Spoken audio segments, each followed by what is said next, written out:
ನಾಯಿ ಕಚ್ಚಿ ವೃದ್ಧ ಮೃತಪಟ್ಟಿರುವ ಪ್ರಕರಣದಲ್ಲಿ ಬಿಬಿಎಂಪಿ ಕಳ್ಳಾಟ ಆಡ್ತಿದೆಯಾ ಅನ್ನುವಂಥ ಡೌಟ್ ಶುರುವಾಗಿದೆ.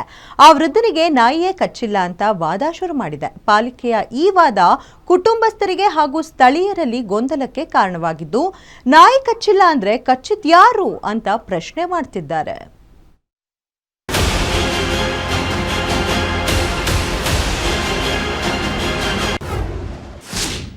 ನಾಯಿ ಕಚ್ಚಿ ವೃದ್ಧ ಸಾವನ್ನಪ್ಪಿಲ್ಲ, ಬಿಬಿಎಂಪಿ ಹೊಸ ವಾದ. ಬಿಬಿಎಂಪಿ ವಾದದಿಂದ ರೊಚ್ಚಿಗೆದ್ದ ವೃದ್ಧನ ಕುಟುಂಬಸ್ಥರು. ಪಾಲಿಕೆ ಉಡಾಫೆ ಉತ್ತರಕ್ಕೆ ಸ್ಥಳೀಯರು ಕೆಂಡ ಮಂಡಲ.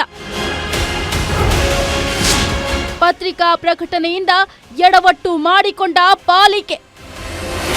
ಕಳೆದ ಸೋಮವಾರ ಮುಂಜಾನೆಯ ಕೊಡಿಗೆಹಳ್ಳಿಯ ಆಲದ ಮರದ ಬಳಿ ಸೀತಪ್ಪ ಅನ್ನೋ ವೃದ್ಧನಿಗೆ ನಾಯಿ ಕಚ್ಚಿ ಮೃತಪಟ್ಟಿದ್ರು. ಅಲ್ಲಿನ ಸ್ಥಳೀಯರು ನೆರವು ನೀಡಿದ್ರೂ ಕೂಡ ಜೀವ ಉಳಿಸಿಕೊಳ್ಳಲು ಆಗಿರಲಿಲ್ಲ. ಆದ್ರೆ ಎಲ್ಲಿ ಬಿರಿಯಾನಿ ವಿಚಾರ ಹೊರಗಡೆ ಬಂದ್ಬಿಡುತ್ತೋ ಅಂತ ಪಾಲಿಕೆ ನಾಯಿಗೊಂದು ಹೊಸ ಕತೆ ಶುರು ಮಾಡಿದೆ ನೋಡಿ. ನಾಯಿಗಳು ಕಚ್ಚೇ ಇಲ್ಲ ಅಂತ ಹೊಸ ಡ್ರಾಮಾ ಶುರು ಮಾಡಿಬಿಟ್ಟಿದ್ದಾರೆ. ಇದರಿಂದ ಸಾಕಷ್ಟು ಗೊಂದಲಗಳು ಕೂಡ ಶುರುವಾಗಿದೆ.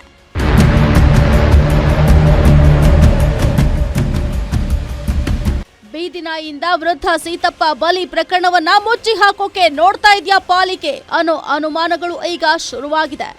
ಘಟನೆಯ ಬಗ್ಗೆ ಸಿಸಿಟಿವಿ ಸಾಕ್ಷ್ಯಾಧಾರ ಇಲ್ಲ ಅಂತ ಹೇಳ್ತಿರುವ ಪಾಲಿಕೆಯ ಮೇಲೆ ಹಲವು ಡೌಟ್ಗಳು ಶುರುವಾಗಿದೆ. ಚಿಕನ್ ರೈಸ್ ಭಾಗ್ಯದಿಂದ ದೊಡ್ಡ ಮಟ್ಟದಲ್ಲಿ ಬಿಬಿಎಂಪಿಗೆ ಡ್ಯಾಮೇಜ್ ಆಗುವ ಸಾಧ್ಯತೆ ಇದೆ. ಹೀಗಾಗಿ ಈ ಪ್ರಕರಣದ ದಾರಿ ತಪ್ಪಿಸೋಕೆ ಟ್ರೈ ಮಾಡ್ತಿದ್ಯಾ ಪಾಲಿಕೆ ಅಂತ ಪ್ರಶ್ನೆ ಶುರುವಾಗಿದೆ. ಆಮೇಲೆ ಒಂದು 3:30-4 ಗಂಟೆ ಹಂಗೆ ಆ ಕಡೆ ಹೋಗಿದ್ದಾರೆ. ಹೋದಾಗ ಅಲ್ಲಿ ಒಂದು 8 ರಿಂದ 9 ನಾಯಿ ಅಟ್ಯಾಕ್ ಮಾಡ್ಕೊಂಡಿದ್ದಾವೆ. ಅಟ್ಯಾಕ್ ಮಾಡ್ಕೊಂಡು ಕಚ್ಚಾಡ್ತಾ ಇದ್ದಾವೆ. ಅದು ಅಲ್ಲಿ ಯಾರೋ ಸ್ಥಳೀಯರು ಒಬ್ಬರು ಮೇಡಮ್ ಒಬ್ಬರು ಹಂಗೆ ಕೂಗು ಹಾಕಿದ್ದಾರೆ. ಹಂಗೆ ಏನೇನೋ ಮಾಡಿದಾರೆ, ಹೋಗಿಲ್ಲ ಹಂಗೆ. ಆಮೇಲೆ ಕೂಗಕ್ಕವ್ರೆ ಅಷ್ಟೊತ್ತಿಗೆ ಪೊಲೀಸ್ ಕಂಟ್ರೋಲ್ ರೂಮ್ ಫೋನ್ ಮಾಡಿದ್ದಾರೆ. ಅಲ್ಲಿ ಪೊಲೀಸ್ ಕೊಡಗಿಳ್ಳಿ ಪೊಲೀಸ್ ಬಂದು ಅಷ್ಟೊತ್ತಿಗೆ ಅವ್ರು ಬರೋದಕ್ಕೆ ಜೀವ ಹೊರಟೋಗಿದ್ದಾರೆ. ನಾಯಿ ಕಚ್ಚಿದ ತಕ್ಷಣ ಸೀತಪ್ಪ ಅವರನ್ನ ಕುಟುಂಬಸ್ಥರು ಯಲಹಂಕ ಸರ್ಕಾರಿ ಆಸ್ಪತ್ರೆಗೆ ಕರ್ಕೊಂಡು ಹೋಗಿದ್ರು. ಈ ವೇಳೆ ಖುದ್ದು ವೈದ್ಯರೇ ಬೀದಿ ನಾಯಿಗಳಿಂದ ಸಾವು ಸಂಭವಿಸಿದೆ ಅಂತ ಮಾಹಿತಿ ನೀಡಿದ್ರು. ಆದರೆ ಕಾರಣಾಂತರಗಳಿಂದ ಯಲಹಂಕ ಸರ್ಕಾರಿ ಆಸ್ಪತ್ರೆಯ ಬದಲು ಮತ್ತಿಕೆರೆಯ ಎಂಎಸ್ ರಾಮಯ್ಯ ಆಸ್ಪತ್ರೆಗೆ ಮೃತದೇಹ ಶಿಫ್ಟ್ ಮಾಡಲಾಗಿದೆ. ಎಂಎಸ್ ರಾಮಯ್ಯ ಆಸ್ಪತ್ರೆಯಲ್ಲಿ ಮರಣೋತ್ತರ ಪರೀಕ್ಷೆ ನಡೆಸಲಾಗಿದೆ. ಇದಾದ ಬಳಿಕ ಪಾಲಿಕೆ ಹೊಸ ಡ್ರಾಮಾನೇ ಶುರು ಮಾಡಿದೆ. ಸೀತಪ್ಪ ಸಾವಿಗೆ ಬೀದಿ ನಾಯಿ ಕಾರಣ ಅನ್ನೋದನ್ನ ಖಚಿತಪಡಿಸೋಕೆ ಪಾಲಿಕೆ ಹಿಂದೇಟು ಹಾಕ್ತಿದೆ.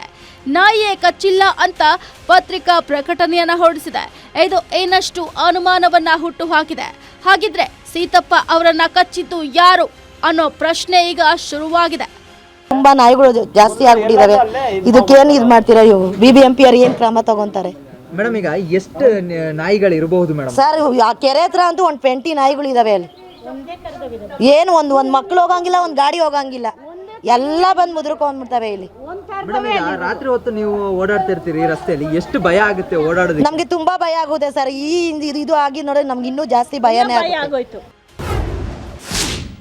ಗೊಂದಲ 1. ಮುಂಜಾನೆ 3 ಗಂಟೆಗೆ ಟೀ ಕುಡಿಯಲು ಹೋಗಿದ್ದ ಮೃತ ಸೀತಪ್ಪ.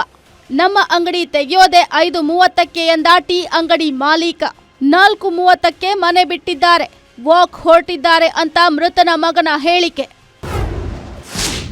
ಗೊಂದಲ 2. ಮೃತ ಸೀತಪ್ಪನವರ ಮನಸ್ಥಿತಿ ಸರಿ ಇಲ್ಲ ಅಂತ ಬಿಬಿಎಂಪಿ ವಾದ. ಮನಸ್ಥಿತಿ ಅಲ್ಲ, ಆರೋಗ್ಯ ಪರಿಸ್ಥಿತಿ ಸರಿ ಇರಲಿಲ್ಲ ಅಂತ ಮೃತನ ಮಗನ ವಾದ. ಗೊಂದಲ 3. ನಾಯಿ ಕಚ್ಚಿ ಮೃತಪಟ್ಟಿರೋ ಖಚಿತತೆ ಇಲ್ಲ, ಸಿಸಿಟಿವಿ ಇಲ್ಲ ಎಂದ ಬಿಬಿಎಂಪಿ. ಹಾಗಾದ್ರೆ ಸೀತಪ್ಪನಿಗೆ ಕಚ್ಚಿದ್ದು ಯಾರು ಅಂತ ಸ್ಥಳೀಯರ ಪ್ರಶ್ನೆ.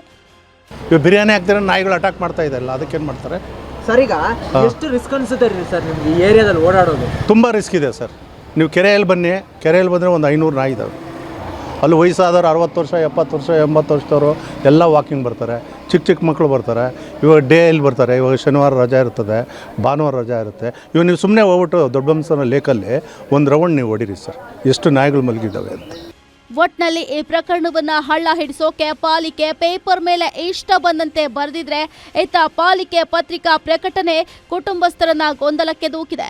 ಈ ಎಲ್ಲದರ ಮಧ್ಯೆ ಕಟ್ಟ ಕಡೆಯದಾಗಿ ಕಾಡುತ್ತಿರುವ ಪ್ರಶ್ನೆ, ಕಚ್ಚಿದ್ದು ನಾಯಿ ಅಲ್ಲದಿದ್ರೆ ವೃದ್ಧನನ್ನ ಕಚ್ಚಿದ್ದು ಯಾರು? Charan Moodbidri, metro bureau, guarantee news, Bengaluru.